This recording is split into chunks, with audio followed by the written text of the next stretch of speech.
Ang bunganga, Beep, beep, beep, beep, beep. ang tagalupa, na viral ang mukha. Bip, bip, bip, bip, bip. Bumibip, bip, bip, bip, bip, bip, bip, bip, bip, bip, bip, bip na ba? Ang lahat, Martian, Beep, beep, beep, beep. Enrico Pañero, Bip, bip, bip, bip, bip.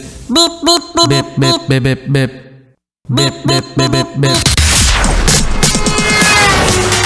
Titilaok! Titilaok! Beep, beep, beep, beep, beep. Ito na ang 101.1 Yes FM Balitang Kayo ba mga Yes Friend ay hindi loko ng jowa mo? Ay! Naku, masakit yan. Naku, tahan ka na, wag ka nang umiyak kasi isipin mo na lang na merong isang babae sa UK mga Yes Friend. Kung niloko ka, aba, itong babae na to, niloko na, iniskam pa.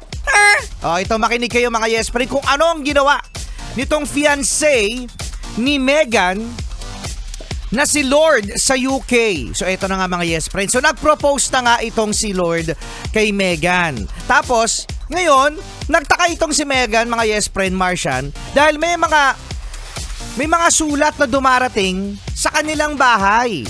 Oo, na hindi naman nakapangalan sa kanila. So nagtaka itong si ate nating si Meghan. Ngayon, dahil sa kating-kati si Meghan kung bakit may maraming letter na dumarating sa kanilang bahay, aba, sinearch niya sa internet yung kanyang fiancé. Anyari, Martian, nalaman niya na yung fiancé niya ay hindi pala Lord ang pangalan. Kung hindi, Robert Madejski. Robert Podolsky. Tapos, ito pang malupit, Martian mga Yes Friend, yung fiancé niya, nakita niya sa internet na may mugshot. Marami palang kaso itong fiancé niya at eto pa, hindi pa nagtatapos. Hindi pa. Marami. Kasi yung bahay na tinitira nilang dalawa, sinabi ng kanyang fiancé na sa kanya daw yun. Hindi pala sa kanya. Nagre-renta lang pala yung fiancé niya. At eto pa. Ano? Meron pa. Yung fiancé niya, babaero. Ano? Oh, tumahan ka na, no? Sabi, buti na lang talaga hindi nangyari sa akin.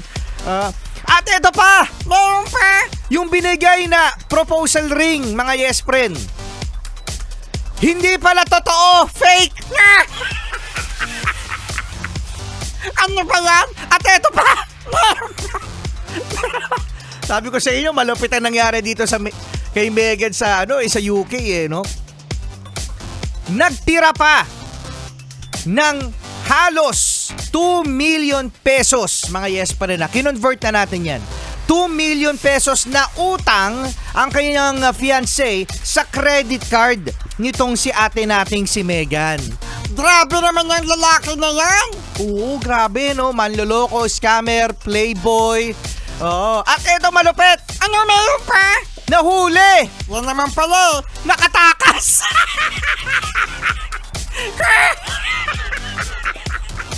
Sabi ko sa inyo, buti na lang talaga. Yan, pampalubag loob sa mga niloko, sa mga Yes Friend natin na nakikinig ngayon, na merong mas malas sa inyo. Na si Meghan sa UK. Oh, yan ha. At yan ang ating Yes FM Balitang. At meron pa. Meron pa. Wala na. Sí, sí. Meron pa eh. Suena bien, suena bien. Suena bien, suena. Nang malas ano. Ay, naku, kawawa naman si Ateng. 101.1 Yes FM.